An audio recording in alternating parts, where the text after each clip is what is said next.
Boxing Guru podcast. It is me, Sal Salvador, Mr. Boxing Guru. Guys, that great intro that you guys are just listening to, that's from Los Anaya. It's Losanaya. Again, that's Los Anaya. Make sure you guys listen to them on YouTube, Spotify, iTunes, wherever great music is listened to. Again, 2-week hiatus. I try not to bug you guys as much as you can because I know everybody's busy and I want to make sure that you guys listen to their podcast. There's a lot of stuff out there, and again, thank you for making this one of you guys' choices. Appreciate the feedback week after week, and we're going to try to improve and do better. Maybe go on the road in the next couple of weeks, so we'll do that.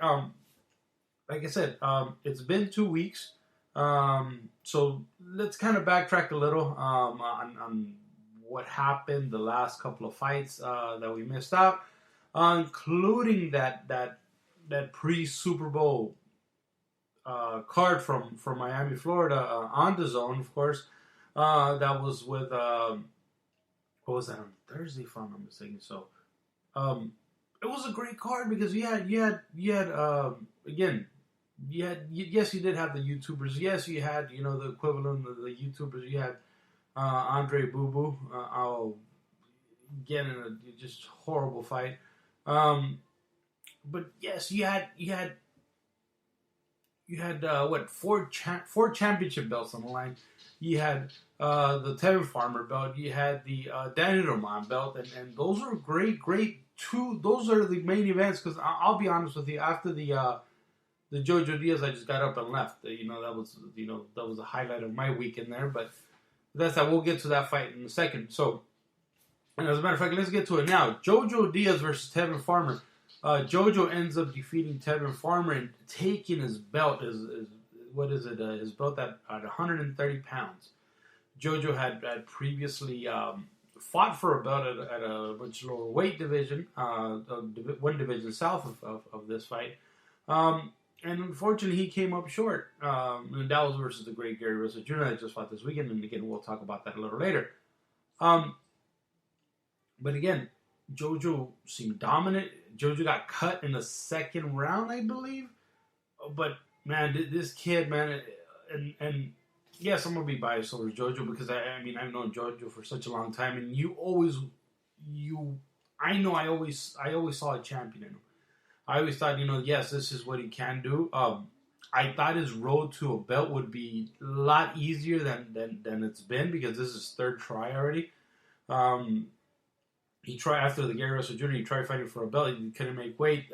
His fight was halfway seen because, I think that's when they started doing the Facebook live shows or whatnot. And again, Hulk catastrophe. But again, going back to this one, this was a great fight. Jojo, he knew exactly what he needed to do. Tevin Farmer's obviously very quick, and so is Jojo. But it's easy to get trapped by a guy like Tevin Farmer and just not and get outboxed by him. But Jojo knew that with his speed, he had the footwork to be on his ass. He knew he had to pressure a guy like Tevin Farmer, and he pressured him very intelligently. He was on his ass all fight, and even with the nasty cut, which I thought they were going to end up stopping, I said, "Fuck, here's another fight.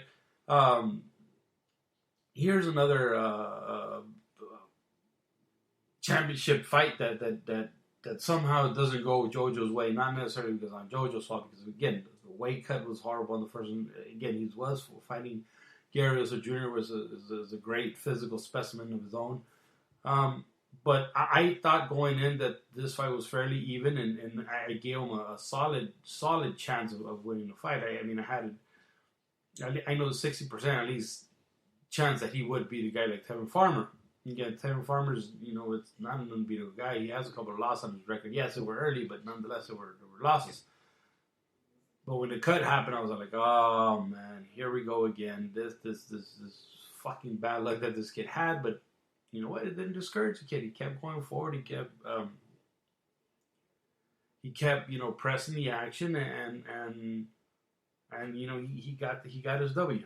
One thing that I didn't like was the presence of Golden Boy being literally non-existent. There was one guy, I'm not sure who this guy is, some white guy from Golden Boy that was there in the back, but it would have been nice to see Oscar De La Hoya, especially in a fight. In a fight that where your fighter had a pretty decent chance of winning. Yes, it's always fine to send the Razos and the other guys, but the presence of a guy like Oscar, I don't think I saw Robert Diaz there either. So, and I know he was a man for the Super Bowl. So, again, it would have been nice. This is your guy. This is your champion, other than of course Canelo.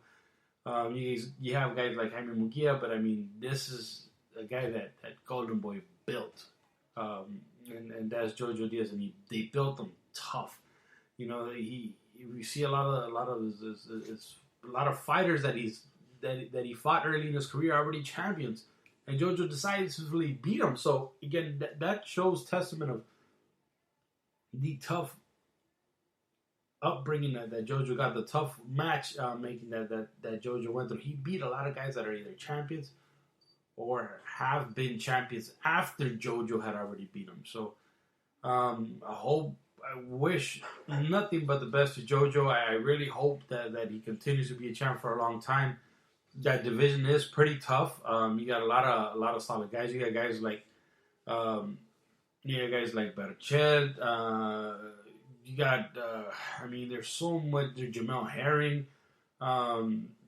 There's Frampton. There's a fight that I've always wanted to see him versus Oscar Valdez, even if he doesn't have belts. So, with or without belts, the top, I would say maybe the top 6 guys in that division, 7 guys are really tough. Again, he has a rematch with Tevin Farmer. That's one. Oscar Valdez. And let's see who else. Carl Frampton, Jamel Herring, Berchelt. And himself, again, that's 6 solid guys that give anybody hell any given time, and which guys that can mix match belts, within that division. So it'll be fun, man. I really can't wait. I would love, now that the coin is in the other hand, for Valdez to fight Jojo. I don't think Valdez will be successful versus a guy like Berchelt, which that seems to be the option, or what should happen this summer, and here in StubHub, somewhere near in LA. So we'll see if that happens. As far as Farmer, I'm sorry, I don't know why I keep calling him Tarver, man. That's fucked up. But as far as Farmer goes, look, he has a chance to avenge himself. I don't think there's going to be much change that he could do. I know he was they say weight was a problem on me, but you know what? There's always excuse when a guy loses, So I don't know. I don't know what's. I mean, if he could, if he could put himself in a if he could beat Jojo on the next go round, he puts himself right back in there, and look, man, the sky's the limit for him as well. It all depends on how you perform, and you always get judged based on your last performance, and right now it's not looking that great. The other fight that happened, again, on this Thursday on DAZN was Daniel Roman. And Daniel Roman was a 2-time unified champion as well. It's one of the quiet ones, one of the good, nice kids, quiet ones. But again, the guy didn't get as much exposure as a unified champion gets. I'm not sure if the contract that he got with DAZN was to slowly take those belts away, because again, he wasn't as active, he's not as popular as the rest, but nonetheless, this was a tough fight versus, what was this guy? Akhmadaliev. So, good little fighter, and to me, it almost seems disrespectful to try to challenge, or try to challenge a guy like Daniel Roman, a unified champion, a gritty fighter, a guy with 7 fights. I was like, man, what the fuck is this? When I first saw it, because I think they were supposed to fight sometime in December. Of course, Danny got his shoulder hurt or his elbow, something like that. The fight was postponed, and they waited to see what else was there for them. They ended up doing the fight. Now it happens, and yes, the kid's only 7 fights. MJ is, but shit, man, what a fighter! What a hell of a fighter, man! He was a good solid fighter. I personally, I'll be honest with you guys, not no bias or nothing, but I thought that he might have pulled it off by 2 rounds, or maybe a round. Um, I wasn't mad at the decision because again they were very close rounds. And at the end when I was done, you know, I gave it to Danny, especially him being the champion, but I wasn't mad at the decision because again I know there were a lot of close rounds in there. Um, but to be what 7 fights now, 8 fights I believe now, and to put in that type of performance versus again a seasoned vet, I guess you could say about Danny, that speaks volumes. And again I thought when I heard, I was like, oh, what the fuck this guy think he is? Loma or something? But look, man, he looked great. He was strong. Every time he actually touched Danny, he moved him back. Um, I just thought Danny did a lot of the prettier inside work in there, and that's why I thought he would get the nod. Again, not screaming robbery, nothing like that. Good for MJ. Hell of a fighter. And again, with 8 fights as a pro, I know he had extensive amateur career, but again, with 8 fights now as a pro, the sky's the limit. He's what I think is he 30 now or something, or 25? Again, regardless, good fighter. Sky's the limit. What's next for Danny? Danny being such a good quiet kid, I'm not sure. I'm not sure if his team even signed a rematch clause, that's what you usually do, especially if you're the champion. I haven't heard any rumors, anything like that. I will try to reach out to Danny's trainer and see what goes from here or what. But I haven't heard much noise. Yes, they won the rematch, but you can't really demand a lot of shit if you don't have the rematch clauses. Is very important for fighters to do that, especially if they're the champions. They can't leave room for error because, yes, what about if you had a bad night and you want to regroup and especially if you feel that you could have done better, like Danny, I believe he feels that he could have done better.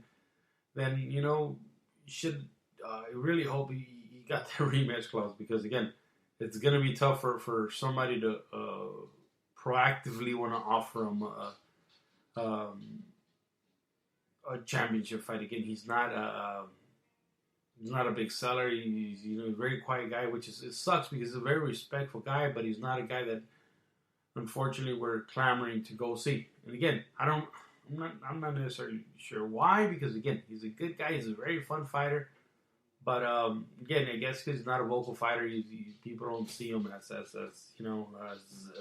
they don't see the entertainment value in a guy like Danny. Other than that, let's see. What else did we get? This weekend, actually, Gary Russell Jr. beat King Tug. What is his name? And another dull decision by Gary Russell. Here's the thing with Gary. I mean, do we really care?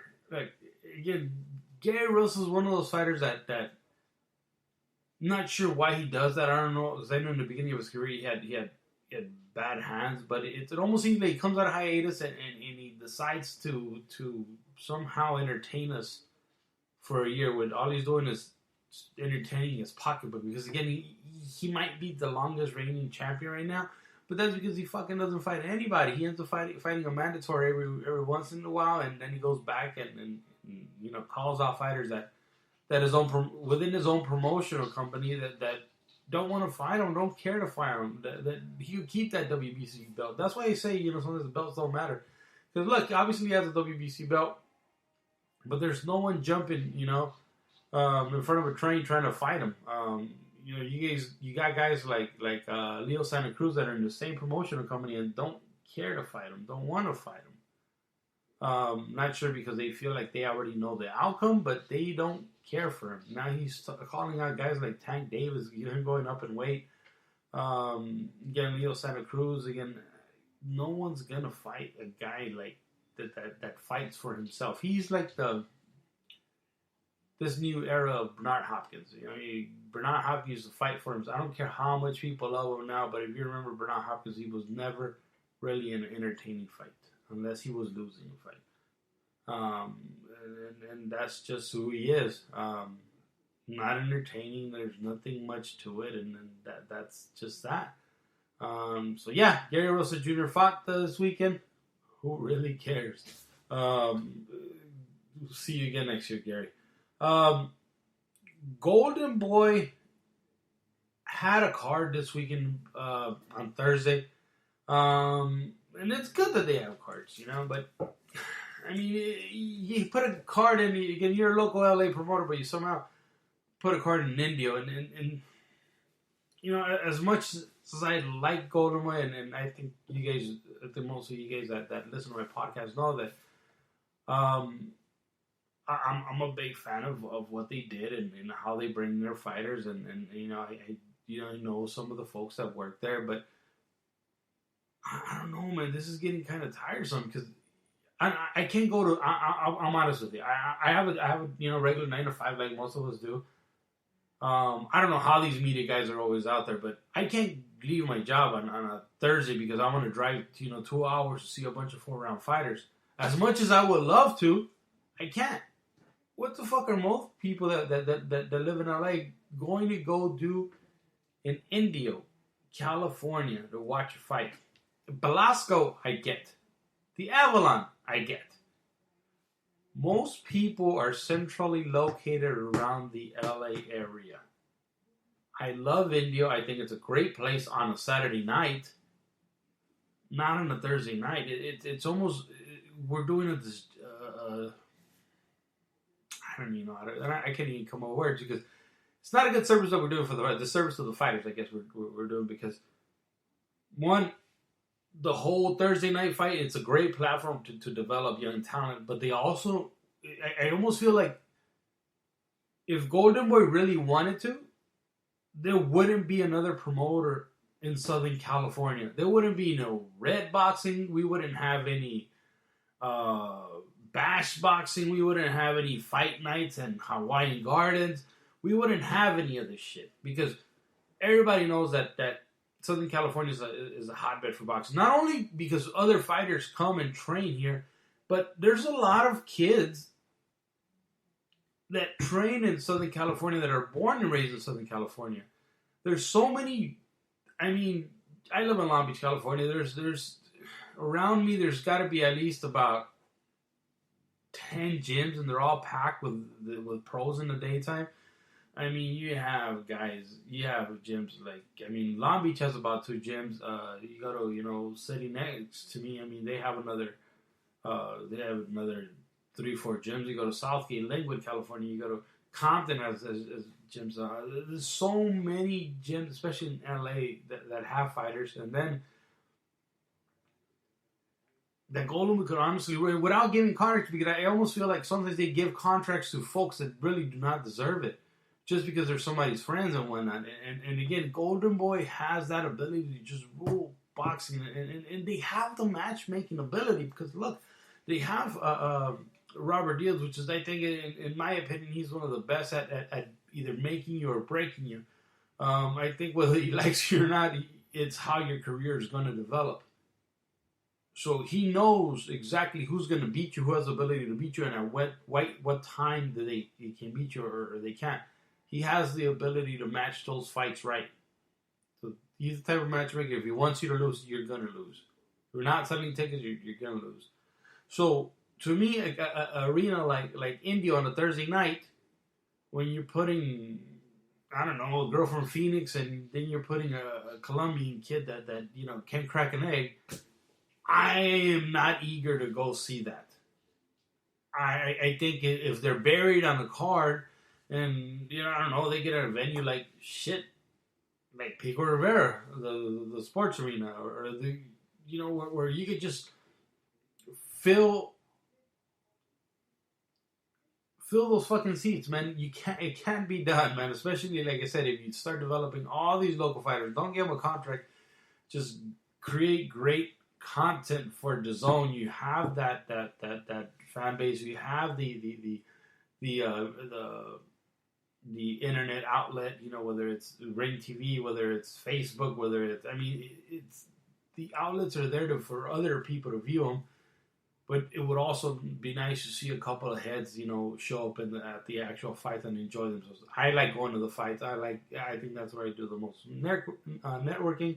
I think that's when you get to hear the greatest stories, not only from the fights that are actually happening, but other folks that are around boxing. I just wish Golden Boy did that a little more, because I know they have the abilities. I know they have the tools. I just don't understand why they don't. And I get it, finances sometimes get in the way. But, promoting or making a fight in the casino, it's sometimes a bit lazy. And I'll call it exactly what it is. It's fucking lazy. Make these kids sell tickets, create superstars, build them from the very beginning. Let them have a decent fan base. And I think the ability is there. But it's just on Golden Boy. Again, the farm base, you have the ability to create a good farm system to create fighters here. Why it's not being done, I have no idea. Let's see, what else is up with boxing? Because, again, it's been 2 weeks, so I see all this other stuff. Andy Ruiz, for example, Andy Ruiz is still selling CBD oil online, and it's just, it fucking sucks, man. Because, I see whoever's posting for him is posting, old gambling videos, when he used to be at his old gym, or him taking CBD oil, but it seems like no one likes Andy anymore. And it shows you, I don't know, I don't think no one ever liked them to begin with. It just shows you that people are quick to jump on a bandwagon, and it really shows when something bad happens, because they're quickly to say, man, well, fuck you. Andy Ruiz, of course, lost to AJ in the rematch, and he made jokes about, not training right, and it's all on him, but he didn't do this, he didn't do that, he came in heavier. And now people don't like him. But this has been the same Andy all the time, and look, like I said, his physique kind of tells you the story in its own. Look, we're fat because we're fat. Because we fuck up, we eat bad, we have bad habits. And Andy Ruiz is no exception. He's not fat because he's built that way. He's fat because he fucking eats like a motherfucker. Yes, he might train what he wants, like a beast when he shows up to the gym, and he must have a lot of athletic ability to do what he does, but he is what he is. He's a lazy fuck. I like him. He's a good kid. But I think everybody now sees his true colors. He's fucking lazy. I really like the kid. I really wish he could do well. What's next for Andy? I don't know. I still would love to see a fight versus him and Kanaki. I know it's not a big fight. I think he's better off fighting a lot of these UK heavyweights. I think they'll do decent money together. And I would really hope he goes that route. Because other than that, está cabrón. Let's see. Gervonta Davis, too. He wasn't in news for a bit. Gervonta Davis decided, he'll go to what looked like a basketball gym and, grab his girlfriend from the neck or collar and drag her ass out of the arena. Like, who really the fuck does that shit? Nowadays, I get it. Our Dios used to, try to fight our Diaz and put hands on them and whatnot. Not that it was right, but that's just the way shit was done before. But come on, bro. You're an athlete. You're a strong guy. You go and grab a girl from the neck and then drag her out of a building, and then you expect no one to see it in a packed gymnasium or... I don't know exactly what it was. Regardless of what she did or what happened, let her fucking go. Walk away. If she cheated on you, fucking leave, bro. It's not worth the repercussion or being dragged out in the media. Again, later on it came out that Gervonta Davis was arrested because allegedly there was video of him striking the girl. Again, I don't know. I just think it's fucked up for somebody to get hit, especially you being a professional athlete and hitting a girl. It's not like a normal guy hitting a girl. Again, I'm not making excuses even for regular guys to do it, but it's kind of fucked up for somebody to touch somebody else, whether it's a girl to a guy to a girl, don't touch, don't hit people. That's kind of fucked up and barbaric, and that's what we have rings for you guys could beat the shit out of each other instead of hitting fucking women. That's fucked up. And it sucks because Gervonta Davis is really good athletic fighter. But at the same time, it shows how much of a coward he is because, look, there are fighters that want to fight you. There's jump in the ring with Lomachenko and try to hit him like the way you got your girl. I mean, if you want to fight, there's people lined up to fight for you, but don't fucking hit people, man. That's just a bit shit. And where the fuck is Setback in all of this? I mean, he's such a big cheerleader of Gervonta Davis. Have not heard his little wormy ass say one thing about Gervonta Davis anymore after you saw that. I'm sure he'll pop up, his Kobe stories and whatnot. This weekend, actually, we have fights. We have fights on Friday night. And again, Golden Boy, and these are local fights. These are for, I believe, it's the Honda Center. These fights will be on the zone. You're going to get, of course, in the main event, you're going to get Ryan Garcia versus Fonseca, Jorge Linares versus Carlos Morales. Good fight. Alex Rocha, Brad Solomon, Blair Cobbs is fighting too. Tenochtitlan Nava versus Anthony Casillas, and one special kid that I'm really, really excited to see, which is Evan Sanchez. He's fighting. I think he finally got an opponent. Of course, these are developmental fights, so he's going in, but keep an eye out for him. He's a welterweight kid, almost 6 foot tall. Good. He has a decent amateur pedigree. He's a solid fighter. I believe he's going to be 6-0. All his fights have been by knockout. So he's a very interesting fight. So this card, it's funny how, like I said, when Golden Boy wants to do really nice things, they could really, really do nice things. This fight revolves around, again, nothing but studs in this card. You have, again, like I said, Evan Sanchez, stud. Blair Cobbs, stud. Alex Rocha, stud. Jorge Linares, stud. Ryan Garcia, a stud. Fights that we should look into in this card. Let's see. Blair Cobbs versus Samuel Cotty should be a decent fight. I think, again, and this is a welterweight fight as well. Again, a lot of welterweight, so make sure you guys keep an eye on these guys because there's a lot of potential to mix and match in the future. So Blair Cobbs, decent fighter. We've seen him get touched up, but he always comes to fight. I think win, lose, or draw with Blair, he's always going to be in a fun fight. He's just a fun little fighter to be around again. He looks like he's I think he did a couple of commentating gigs with Golden Boy already. So decent kid. I really like him. I enjoy his fights. Again, win, lose, or draw. He's entertaining. He's must see TV. Alexis Rocha. This is a card a fight that you have to look into. Alexis Rocha versus Brad Solomon. If you guys remember, Brad Solomon just went some rounds with Vergil Ortiz. I'm not sure. I don't think they want to do a measuring stick. Is that what they're doing? But I don't think Brad Solomon is a pushover. I think Vergil Ortiz is really that good. I don't think, of course, Alexis Rocha is going to do nearly as good as what Vergil did. I think we see this fight go to distance and with a couple of scary moments for Alexis Rocha. Again, Brad Solomon could move, he could box, and he could catch Alexis with something big.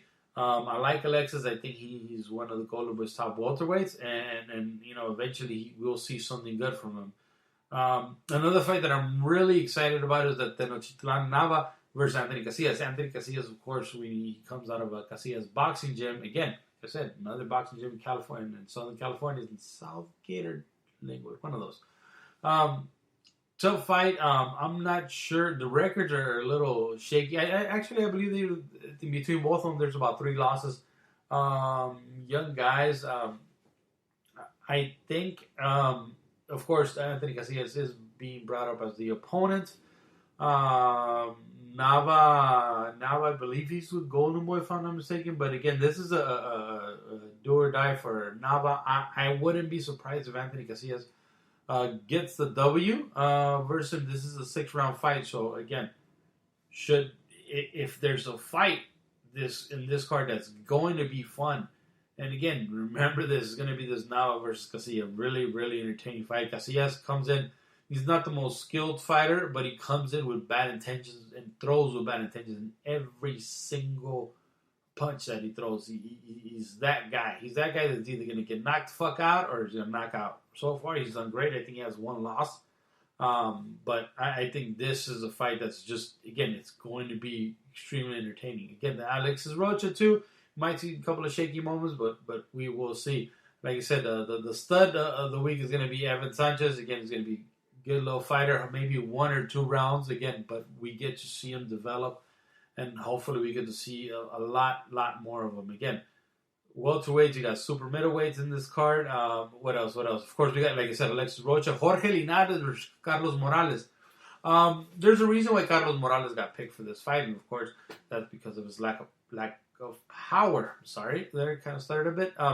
Jorge Linares, very quick, and yes, he's very elusive. But I think Carlos, if we notice anything from the Ryan Garcia fight, Carlos knows how to adapt to speed. The difference is, again, Jorge Linares is much bigger than Carlos Morales, but I think it'll take 1 or 2 rounds for Morales to eventually get comfortable. I wouldn't put Morales. I'm not. Again, Carlos Morales got picked for a reason, but I'm not necessarily sure that Linares could beat a Morales again. That Mexican kryptonite for Linares somehow always falls short for when he fights Mexicans. He could fight anybody else. Shit, he could even drop Lomachenko. When it comes to fighting a Mexican, I don't know what it is. Regardless of how unskilled the Mexican is, he's going to fall short. Hopefully this works in Morales' way. He's a very nice kid. I really like him. Good Southern California kid. So I'm really looking forward to it. As far as Ryan Garcia versus Fonseca, on paper it's a good card. It's a good fight. Continuing to look, they're gonna put the numbers for you guys. They're gonna bring guys from smaller weight divisions to fight Ryan, and try to sell us a lot of smoke, which is I get it. That's what you do to develop a fighter, especially a fighter like Ryan Garcia. That's again that the promoters want to see him win. They don't want to risk much. So expect a early knockout from Ryan. He's gonna look good. He's gonna look unbeatable. Again, that's his Golden Boy's job to make him look good. So I think Francisco Fonseca it's a great opponent for him. Not for boxing fans, but for Ryan Garcia's career development, it's a great opponent. So again, overall the card looks great. Great for a Friday night. The only bad thing about this, it is in Valentine's Day, and of course, like most of us, we have a better half, and I'm not going. I wanted to go, but it's just no, it's just too much of a burden. Probably my wife's gonna beat my ass if I go. So I'm gonna stay my ass home. I'm gonna enjoy it the next day, or maybe later on that day, and take it from there. Guys, thank you guys so much for listening again. Like I said, I took a week off, and didn't do the show last week. It was Super Bowl weekend and whatnot. A lot of you guys were busy, so I don't want to really torture you guys with a lot of dead air. But we did one this week. Thank you guys for listening. I will do another one, maybe, I don't know, maybe another week. Maybe after the show. But maybe after, February 14th, after my meet in Tururu. Anyways, guys, thank you guys for listening. This has been the Mr. Boxing Guru podcast. See you guys later. Otros que se fue muy lejos.